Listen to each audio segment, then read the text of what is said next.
There's a question from a spiritual seeker. Why follow religion when we can directly follow the spiritual truths?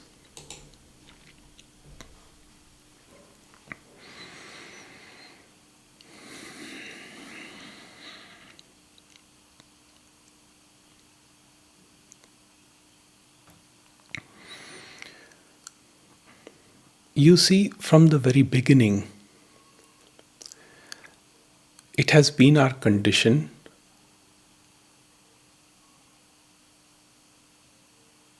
to submit to authority. For example, when we are born,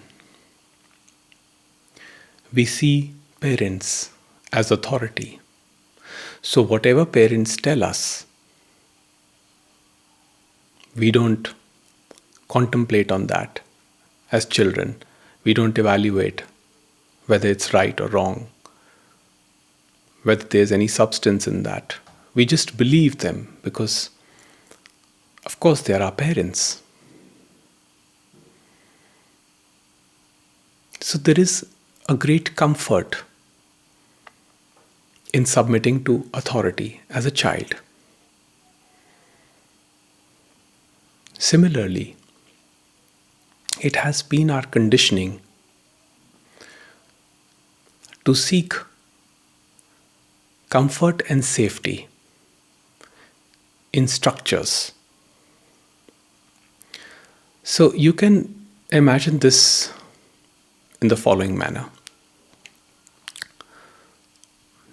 Think of the persona, the personality, comprising of two concentric shells. The inner shell is the safety, and the outer shell is the comfort barrier. So these two barriers are protecting something.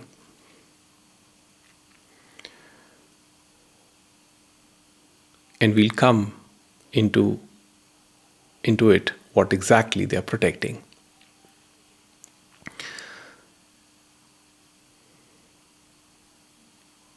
Religion promises us liberation, freedom, enlightenment, peace, good family life, eternal life, reunion with the divine. It gives us community. It gives us morality, direction, and also promises inner fulfillment.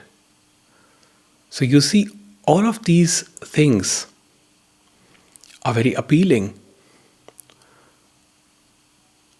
for the one who is struggling on a day-to-day basis. And we seek comfort in the fact that so many people around the globe follow these promises, follow the religion, follow the promises. So we feel that this perhaps is one authority that we can submit to, and it will help us too. Now, I don't see religion as something bad, but neither it is good for me, nor am I indifferent towards it. Sometimes I quote verses from some of the texts, but the only thing is that my concept is that just because it is in the scriptures does not mean that you have to accept it. The acceptance has to happen through personal experience, with the test of time.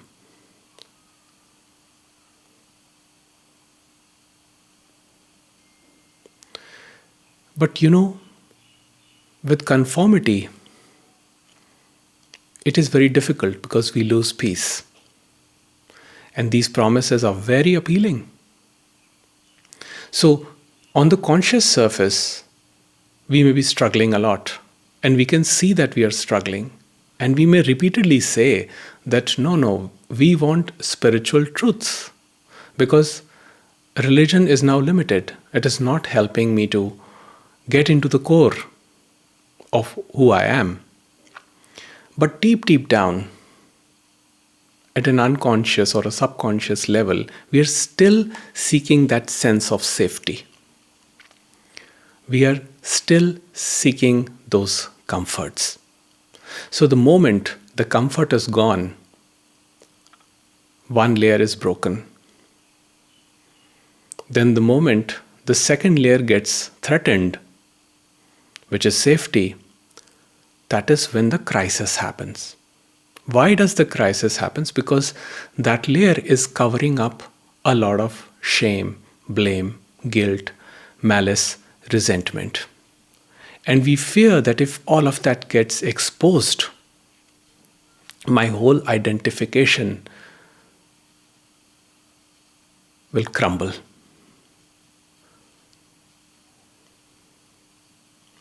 So we live in constant fear. And that fear brings conformity.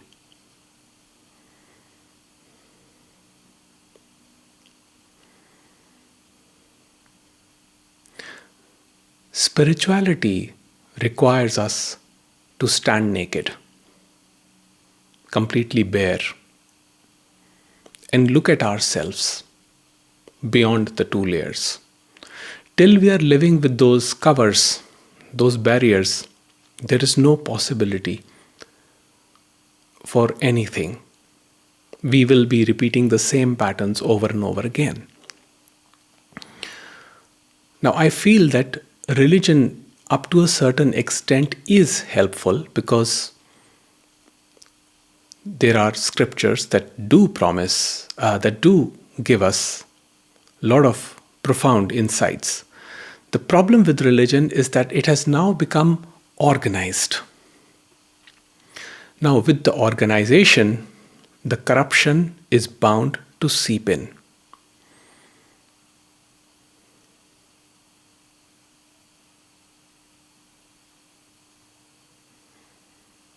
So, we are told that we must do this or do that. We must clear our karmas, otherwise we will not get entry into the heaven or the afterlife, or we will burn in hell for eternity.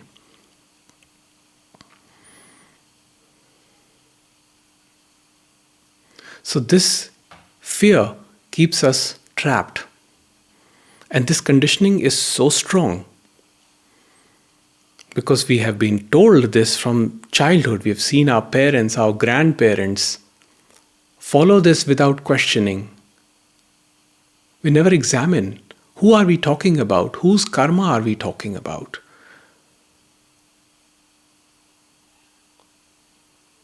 Who created this entire cycle? We're not questioning at all. The moment we question, we are silenced. Why? Because that's what authorities do. When they don't have the answers, they will not say that they don't have the answer. They will silence us, threaten us. Why? Because that's the way it operates. Admitting that I do not know reduces their authority. So religion or scriptures are not the problem. Problem is people who have created an entirely different meaning to what has been conveyed in the scriptures. And people using the scriptures to assert superiority, to assert morality, to virtue signal what is right, what is wrong, how one should behave, how one should not behave. It creates a very suffocating environment for the one who's already struggling with the burdens of life. As it is, life is so complicated, so tough. On top of that, we are told, no, do like this, do like that, without even asking us what our temperament is.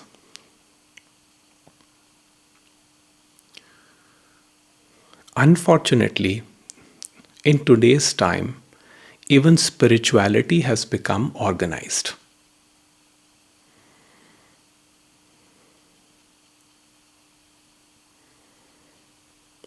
dogmas that were there in the religion have now been transported to spirituality as well. And it is promising us the same things that was promised by religion: eternal life, eternal happiness, permanent state of bliss. In other words, our mind is constantly running in all directions, fixing this possibility for us to have a better life beyond this life. But nobody is looking at this life. Nobody wants to look inwards. Who this entity is, what is the nature of this entitification that has come up?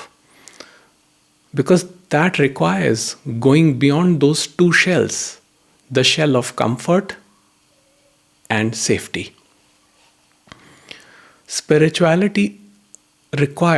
True spirituality requires us to break down all concepts, to question, to investigate every concept, not to blindly accept anything because it has been said by the authority, because it has been said by a priest or a pastor or a pandit. No, it has to be your personal experience. And it has to bring you peace and compassion.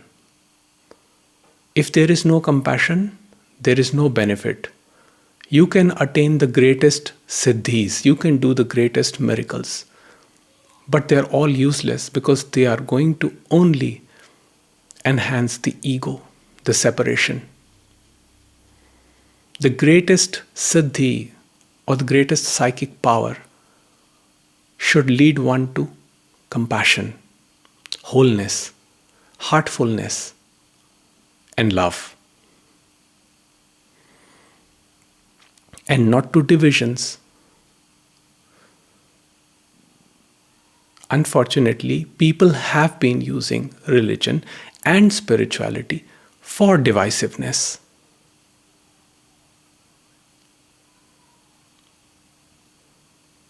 Somebody who practices A, B, and C is classified as being more superior, as a higher religious practitioner or a spiritual practitioner.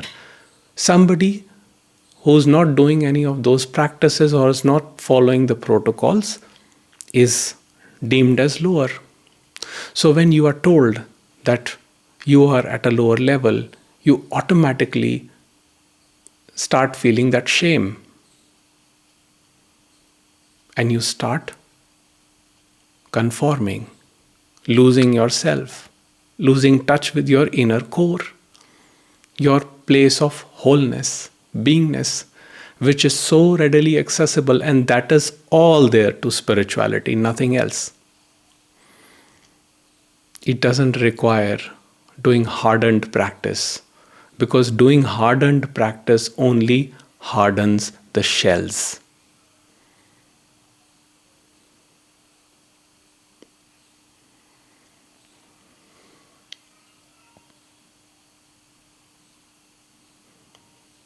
Spirituality requires only one thing, in my concept: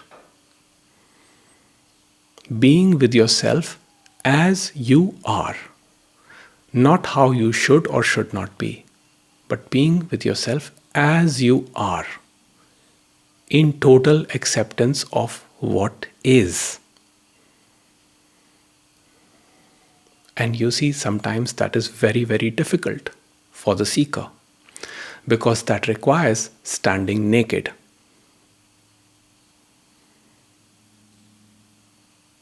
That requires breaking the shells, examining each shame,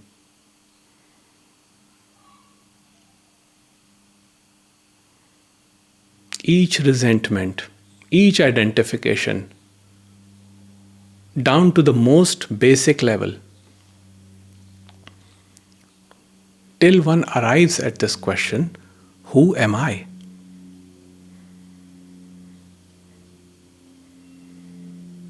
But you see, there is great comfort in following structures that are dogmatic, because there is power associated with it. Money, power, influence. And that is why you see integration of these aspects. Religion mixes up with politics, politics mixes up with religion, and the business goes on as usual. Nowadays, even spirituality it's following the same track. It's getting mixed up with all these things. Spirituality is the examination of the spirit principle. What is the spirit?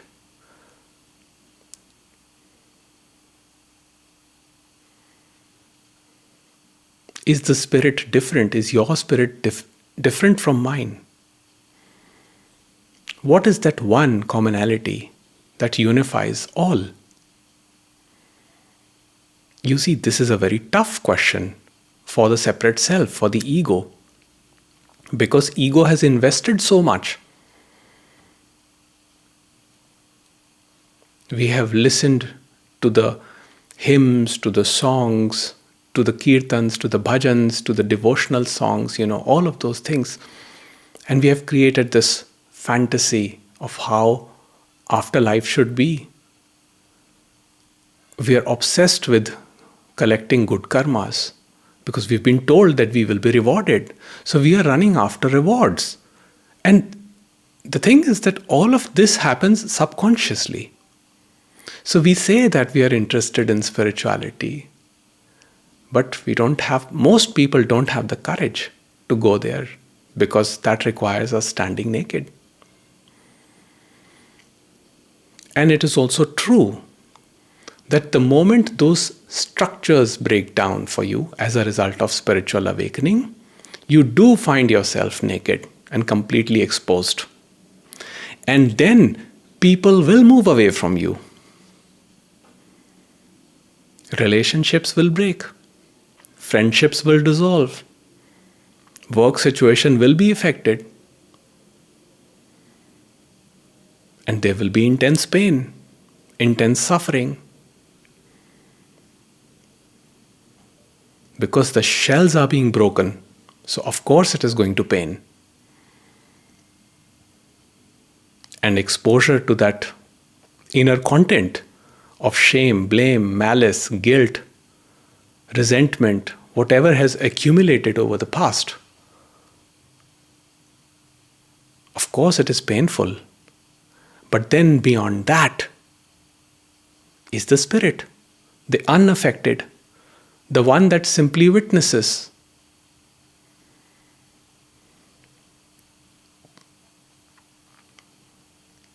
But most people don't have the courage to break these shells.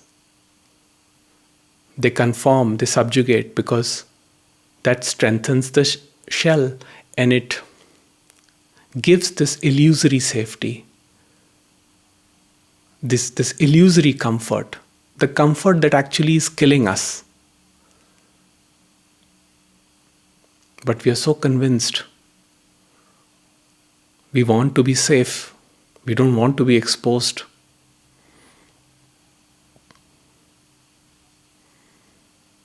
So there are few people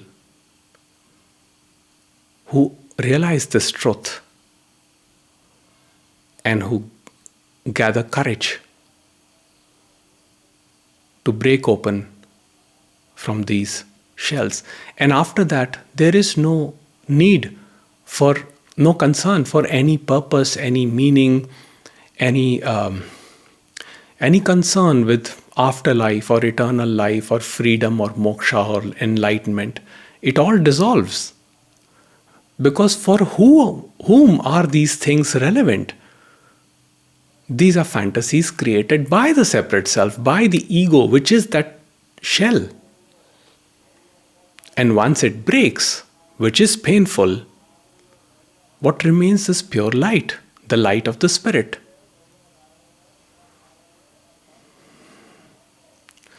So we must investigate as to what is happening,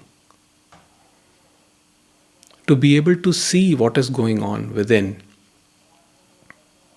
paves way for true spirituality. which does not require performance, which does not require rituals. All it requires is simple examination,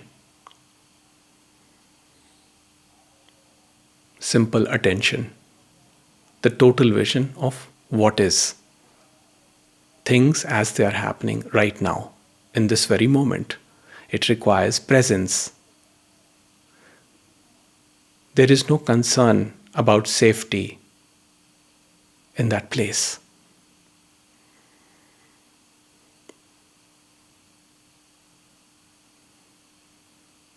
There is complete release of this energy of becoming something, attaining something, achieving something.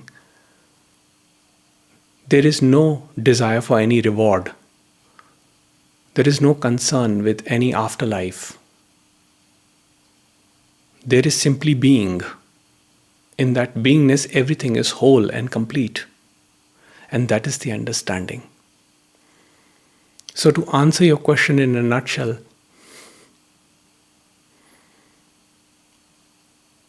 the reason why we don't follow spiritual truths and keep ourselves limited to something that is organized by human beings.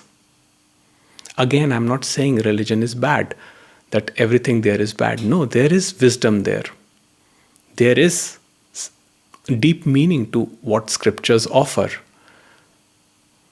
But you have to read it yourself. You have to go through it yourself.